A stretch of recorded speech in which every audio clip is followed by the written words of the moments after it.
Hello दोस्तों, कैसे हैं आप सभी। उम्मीद है अच्छे होंगे। रामा ग्लोबल एकेडमी में आप सभी का स्वागत है।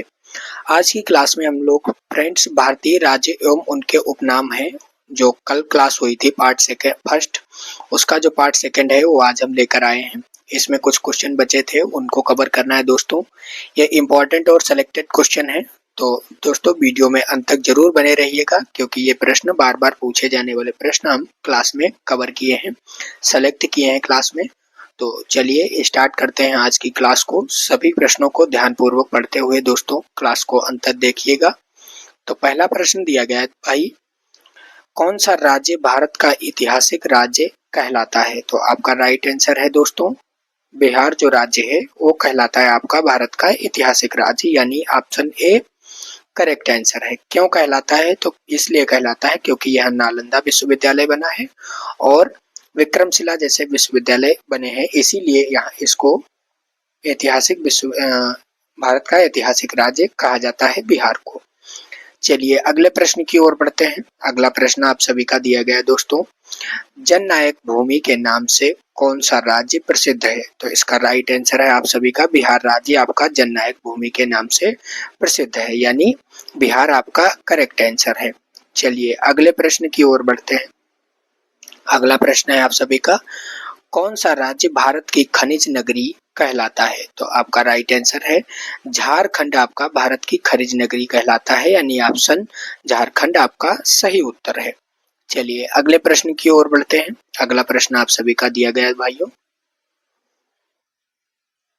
फॉरेस्ट स्टेट ऑफ इंडिया किसे कहा जाता है। तो आपका राइट आंसर, झारखंड को फॉरेस्ट स्टेट ऑफ इंडिया कहा जाता है, यानी ऑप्शन आपका झारखंड सही उत्तर है। चलिए अगले प्रश्न की ओर बढ़ते हैं। अगला प्रश्न आप सभी का दिया गया है, कौन सा राज्य संस्कृति की भूमि कहलाता है। तो आपका राइट आंसर, पश्चिम बंगाल जो है वो आपका संस्कृति की भूमि कहलाता है, यानी पश्चिम बंगाल आपका संस्कृति की भूमि है। राइट आंसर पश्चिम बंगाल दोस्तों। चलिए अगले प्रश्न की ओर बढ़ते हैं। अगला प्रश्न आप सभी का दिया गया है, भारत का बौद्धिक राज्य कौन सा है। तो इसका राइट आंसर आप सभी का, पश्चिम बंगाल भारत का बौद्धिक राज्य है। Option B option A sorry friends, option A आप सभी का करेक्ट आंसर है, पश्चिम बंगाल। चलिए अगले प्रश्न की ओर बढ़ते हैं। अगला क्वेश्चन आप सभी का दिया गया है, कौन सा राज्य ऑर्गेनिक स्टेट ऑफ इंडिया कहलाता है। तो आपका राइट आंसर है दोस्तों, सिक्किम आपका ऑर्गेनिक स्टेट ऑफ इंडिया कहलाता है, यानी आपका राइट आंसर सिक्किम है। चलिए अगले प्रश्न की ओर बढ़ते हैं। अगला प्रश्न आप सभी का है, कौन सा राज्य भारत का बगीचा राज्य कहलाता है। तो आपका राइट आंसर, सिक्किम जो राज्य है वो भारत का बगीचा राज्य कहलाता है, यानी करेक्ट आंसर आपका सिक्किम है। चलिए अगले प्रश्न की ओर बढ़ते हैं। अगला प्रश्न भाइयों दिया गया है, कौन सा राज्य भारत का मिनी यूरोप कहलाता है। तो आपका राइट आंसर, गोवा आपका मिनी राज्य कहलाता है भारत का, यानी राइट आंसर गोवा है आप सभी का। चलिए अगला प्रश्न, कौन सा राज्य भारत का पर्यटन स्वर्ग कहलाता है। तो इसका राइट आंसर आप सभी का है दोस्तों, गोवा जो है वो भारत का पर्यटन स्वर्ग कहलाता है। राइट आंसर आपका गोवा है दोस्तों। चलिए अगले प्रश्न की ओर बढ़ते हैं। अगला प्रश्न आप सभी का दिया गया है भाइयों, कौन सा राज्य योद्धाओं की भूमि कहलाता है। तो आपका राइट आंसर है, योद्धाओं की भूमि जो है राज्य वो आपका नागालैंड कहलाता है, यानी करेक्ट आंसर आप सभी का नागालैंड है। चलिए अगला प्रश्न देखते हैं। दोस्तों इस क्लास में आपने कितने क्वेश्चन किए हैं वो कमेंट बॉक्स में जरूर बताइएगा। तो कितने आपको पता थे वो आप कमेंट बॉक्स में बताइएगा। तो चलिए 12 नंबर क्वेश्चन दिया गया है, भारत का त्योहार राज्य किसे कहा जाता है। जो भारत का त्योहार राज्य है उसे किसे कहा जाता है। तो नागालैंड को भारत का त्योहार राज्य कहा जाता है, यानी आपका सही उत्तर नागालैंड है। चलिए अगले प्रश्न की ओर बढ़ते हैं। अगला प्रश्न आप सभी का दिया गया है, कौन सा राज्य भारत का नृत्य राज्य कहलाता है। तो आपका राइट आंसर है दोस्तों, मणिपुर राज्य आपका भारत का नृत्य राज्य कहलाता है, यानी ऑप्शन आपका ए करेक्ट आंसर है मणिपुर।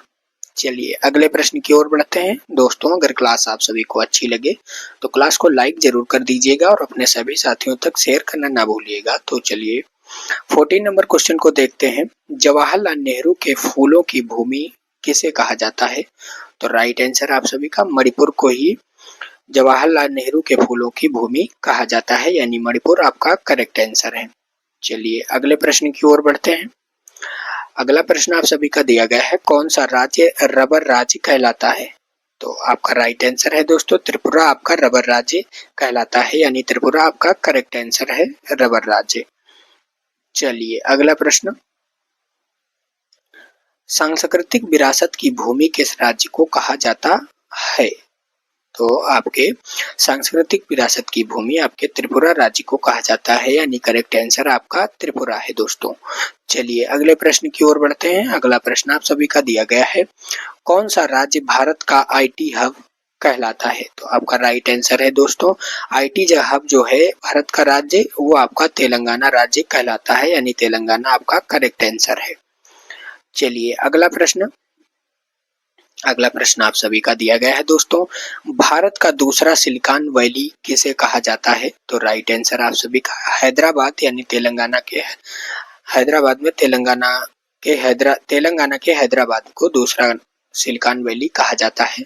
राइट आंसर आप सभी का हैदराबाद है। चलिए अगले प्रश्न की ओर बढ़ते हैं। अगला प्रश्न आप सभी का दिया गया है दोस्तों, कौन सा राज्य भारत का चावल का कटोरा कहा जाता है? तो आपका राइट आंसर क्या हो सकता है? आंध्र प्रदेश आपका दोस्तों भारत का चावल का कटोरा कहा जाता है, यानी आंध्र प्रदेश आपका करेक्ट आंसर है।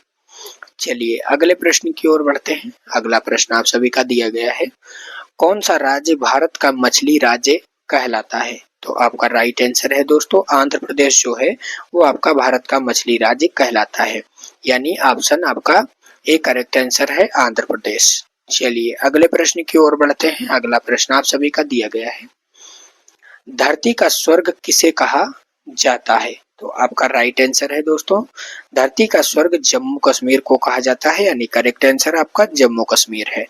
चलिए अगले प्रश्न की ओर बढ़ते हैं। अगला प्रश्न आप सभी का है, कौन सा केंद्र शासित प्रदेश सेबों की भूमि कहलाता है? तो इसका राइट आंसर आप सभी का जम्मू कश्मीर जो है वो सेबों की भूमि कहलाता है, केंद्र शासित प्रदेश, यानी आपका राइट आंसर दोस्तों जम्मू कश्मीर है। चलिए अगले प्रश्न की ओर बढ़ते हैं। अगला प्रश्न आपका, कौन सा प्रदेश भारत की ठंडी मरुभूमि कहलाता है? तो इसका राइट आंसर आप सभी का दोस्तों लद्दाख जो है वो आपका भारत की ठंडी भूमि यानी मरुभूमि कहलाता है, भारत की ठंडी मरुभूमि कहलाता है, लद्दाख आपका करेक्ट आंसर है। चलिए अगला प्रश्न, रूफ ऑफ द वर्ल्ड किसे कहा जाता है? तो राइट आंसर आप सभी का रूफ द वर्ल्ड आप जिसे किसे कहा जाता है? तो लद्दाख को कहा जाता है रूफ ऑफ द वर्ल्ड, यानी करेक्ट आंसर आपका लद्दाख है। चलिए दोस्तों अगला प्रश्न दिया गया है, कौन सा राज्य भारत का अनाज भंडार कहलाता है? तो आपका राइट आंसर है दोस्तों जो अनाज भंडार है वो आपका हरियाणा और पंजाब दोनों कहलाते हैं भारत के अनाज भंडार राज्य, यानी ऑप्शन सी आपका राइट आंसर है, दोनों हरियाणा और पंजाब भारत के अनाज भंडार कहलाते हैं राज्य। चलिए अगले प्रश्न की ओर बढ़ते हैं।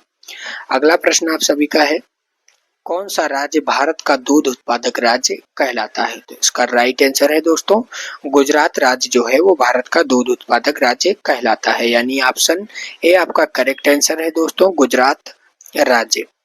तो दोस्तों इस क्लास में हमने टॉप 26 क्वेश्चन हमने कवर किए हैं। ये क्वेश्चन हमें उम्मीद है आप सभी को अच्छे से समझ में आ गए होंगे। आपको कितने क्वेश्चन इस 26 में से पता थे आप लोग कमेंट बॉक्स में जरूर बताएंगे कितने आपने करेक्ट किए हैं। तो चलिए मिलते हैं अगली वीडियो में। अगर वीडियो पसंद आई हो दोस्तों तो एक लाइक जरूर कर दीजिएगा और अपने सभी साथियों तक शेयर करना ना भूलिएगा। चैनल पर नए हो तो चैनल को सब्सक्राइब कर लीजिए ताकि हमारी आने वाली वीडियो आप तक पहुंचती रहे। तो धन्यवाद दोस्तों, मिलते हैं अगली वीडियो में।